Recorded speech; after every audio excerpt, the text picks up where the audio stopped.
各位同學，啱啱咧嗰幅圖咧就係Concerto 嘅 Sonata Form 嘅結構嘅 Aureole 版。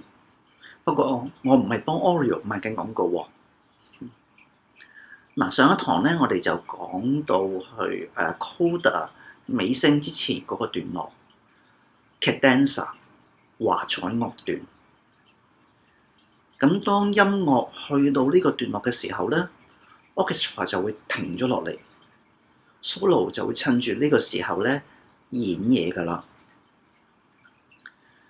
咁喺早期嘅 Classical Concerto 裏邊咧 ，Composer 係會將呢一段留白嘅喎。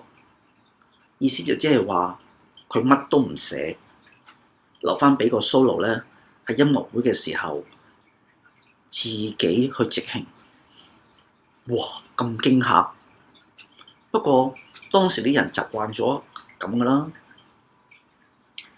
好啦，嗰啲嘅 solo 咧就 suppose 咧係要將嗰個 symphony 嘅 first subject 同 second subject 嘅 theme 咧攞嚟做即興嘅。咁佢就按自己嘅喜好，按自己嘅高超技巧，按住呢首 concerto 嘅 subject 嘅 theme 咁去演嘢啦嚇。演嘢演幾耐咧？冇人知嘅喎，conductor 都唔會知嘅喎。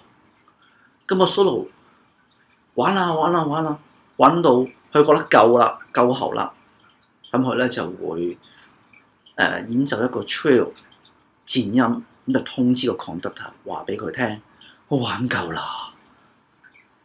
咁當個 conductor 聽到呢個 trill 呢個顫音嘅時候咧，就會舉起佢支指揮棒，就會咧指揮樂團咧就演奏埋餘下嘅 coda 尾聲嗰部分啦。咁所以唔同嘅演奏家咧就會有唔同嘅版本嘅喎。咁我哋不如聽聽一下貝多芬嘅小提琴協奏曲唔同嘅 cadenza 嘅錄音咯。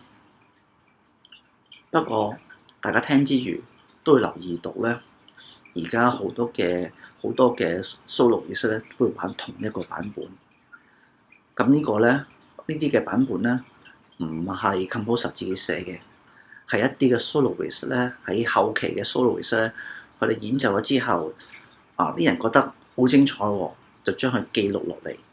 咁其他嘅 soloist 咧就攞翻嗰啲版本嚟跟住嚟演奏嘅啫。